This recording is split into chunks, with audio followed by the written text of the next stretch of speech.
The room went dead silent. It wasn't an awkward pause.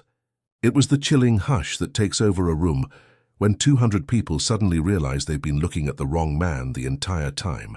We were at the Fairmont Chicago Millennium Park for the Qley Group's annual corporate Christmas party. Underneath the gold light of the crystal chandeliers, the elite of Chicago's tech and media scene rubbed elbows. I was standing at the very bottom of the social hierarchy, or at least that is what everyone in that room believed. My name is Lawson Briggs. I'm a 46-year-old partner at Meridian Peak Capital, a private equity firm so exclusive and discreet that we never advertise. We buy, restructure, and sell massive companies completely behind the scenes.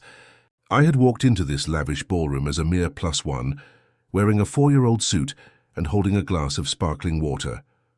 I looked completely forgettable.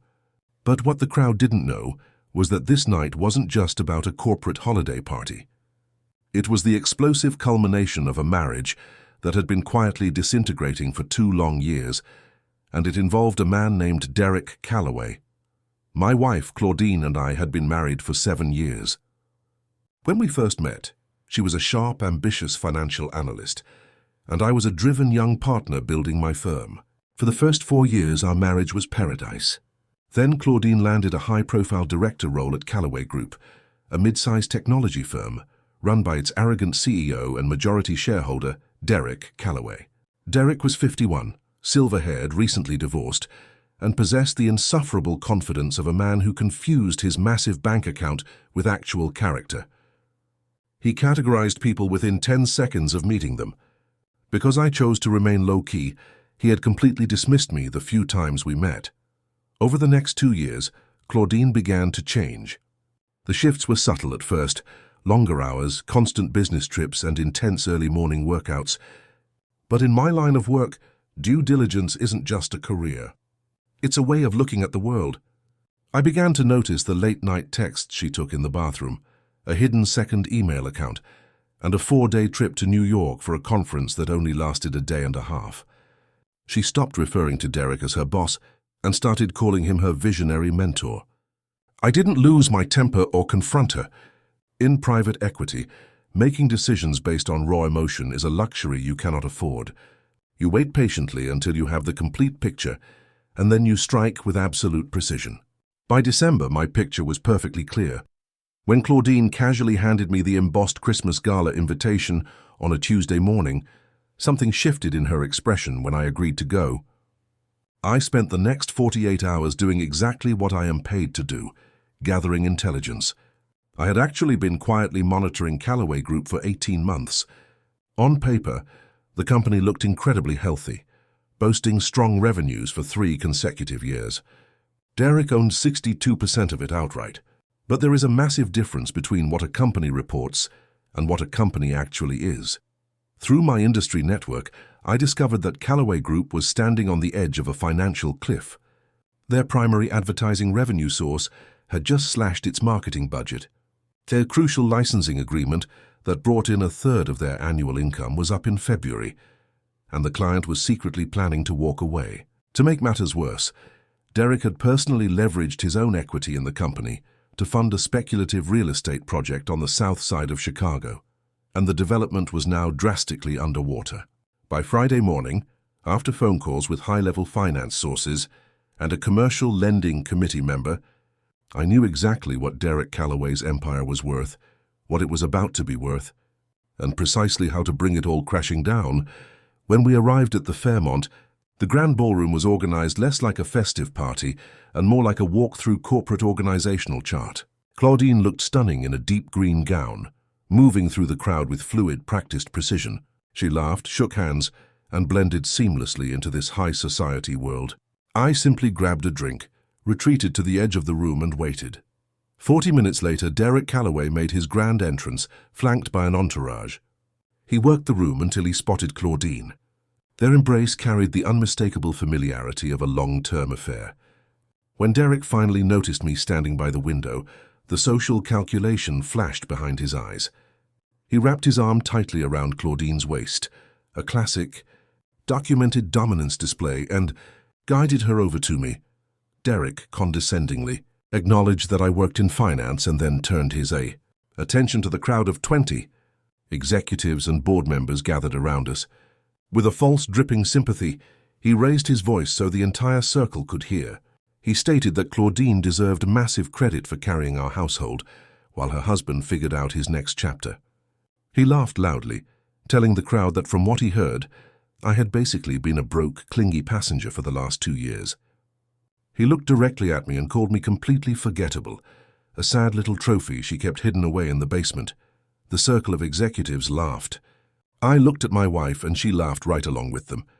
In that single, painful second, every single piece of data I had catalogued over the past 2 years locked into place. I took a slow sip of my water, looked Derek dead in the eyes, and smiled.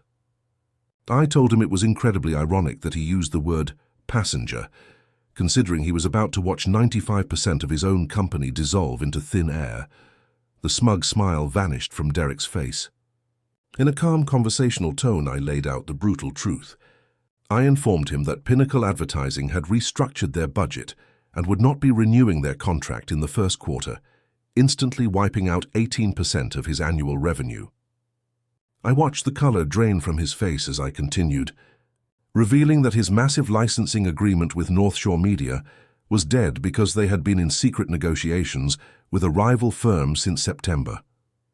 Finally, I brought up his secret Archer Street real estate project, noting that cost overruns had put it over $1 million underwater, and that the bank had officially issued a notice of default the previous week. The entire ballroom fell into a suffocating silence. I looked at Derek, who was standing completely frozen, and told him that in about 60 days, Qley Group would desperately need a massive capital infusion or an emergency buyer. I warned him that the valuation numbers he would hear from every private equity firm he called would be an incredibly uncomfortable fraction of what he thought his company was worth. I placed my glass on a table, told him it was nice to finally meet him properly, and walked out of the room. Within 3 minutes of stepping out into the freezing December air on Monroe Street, my phone rang. It was Paul Rector, the general counsel for Qley Group. He apologized profusely for the exchange at the party and desperately asked if I would be willing to sit down with Derek early the following week. I calmly told him to have Derek at my office on Adams Street at 9 o'clock sharp on Tuesday morning. Standing there on the icy sidewalk, I didn't feel a grand wave of cinematic triumph. Real life doesn't have a triumphant musical score. It just has the cold reality of your own footsteps and the painful knowledge that being right doesn't fix a broken life. The only thought echoing in my mind wasn't Derek's terrified expression or the shocked silence of the room. It was the memory of my wife laughing at me. I called my brother Nathan, the only person who knew the entire situation. When he asked how it went, I told him it happened exactly as I predicted. But when he asked if I was okay, I honestly told him I didn't know yet. Winning the room didn't erase the betrayal. The Tuesday morning meeting was a masterclass in corporate execution. Derek arrived early, visibly terrified but trying desperately to project strength. He brought his legal counsel and his personal financial advisor. I brought my 2 senior partners, Sloan, an expert at stripping distressed assets, and Grant, our iron-faced legal structurer. Derek spent the first 45 minutes trying to lie through his teeth, presenting inflated revenue projections and ignoring the real estate default. Sloan quickly shut him down by presenting the actual, undeniable legal facts. I laid our terms on the table. Meridian Peak Capital would acquire a controlling stake in Qley Group at a brutal valuation, reflecting its actual, ruined condition, a number 62% below what Derek had been telling his board of directors.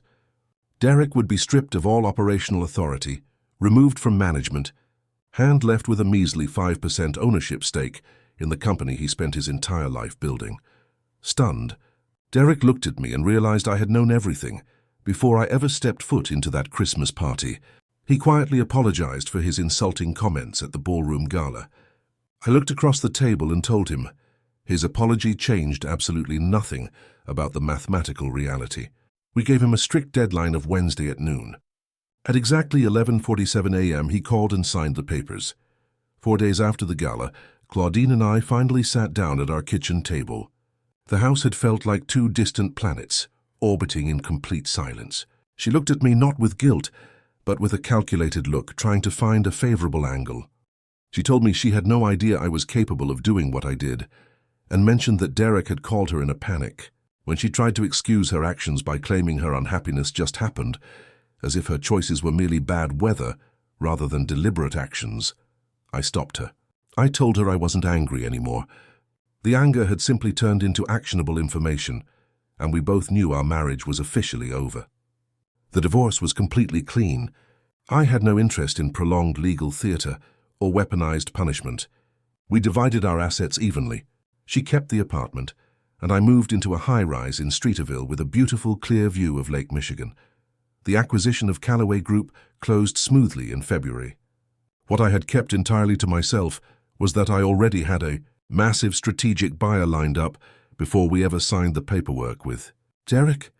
A major media holding company had been trying to acquire Qley's content library for years but couldn't afford Derek's delusional price tag. With Meridian Peak now controlling the board, we flipped the asset fast. The buyer paid a massive sum that completely covered our acquisition costs and left us with a residual stake worth significantly more than the entire company was valued at during our takeover. When Derek finally did the math and called me in March to accuse me of orchestrating the entire thing from the start, I simply told him that we usually make money, and hung up. By the time spring arrived, the dust had completely settled. My brother Nathan came into the city, and we sat by the window of a West Loop restaurant, watching the morning traffic. He asked if I was good, and for the first time in 2 years I genuinely meant it when I said yes. Nathan reminded me of our father, a hard-working machinist who raised 3 kids on a tight budget and never once made another human being feel small. Our dad would have walked out of that toxic ballroom immediately. When Nathan asked if I missed Claudine, I told him the absolute truth.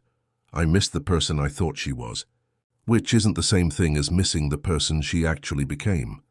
Looking back at the night of that Christmas party, I realized the most expensive mistake a person can make is confusing a temporary victory for what actually matters in life.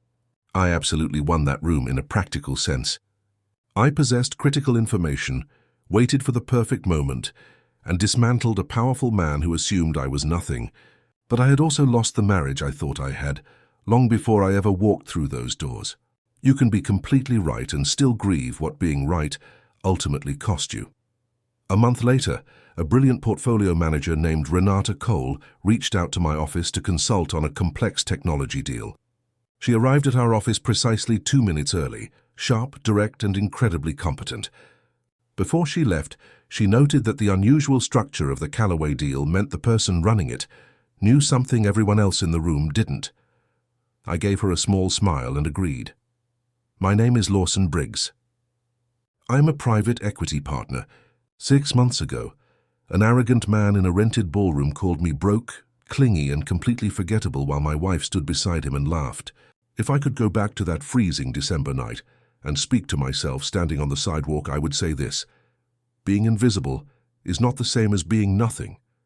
The most powerful position in any room is the one where you know exactly what is happening, and you choose cleanly, quietly, and deliberately when to use that knowledge. I was completely invisible in that ballroom, right up until the exact moment I wasn't.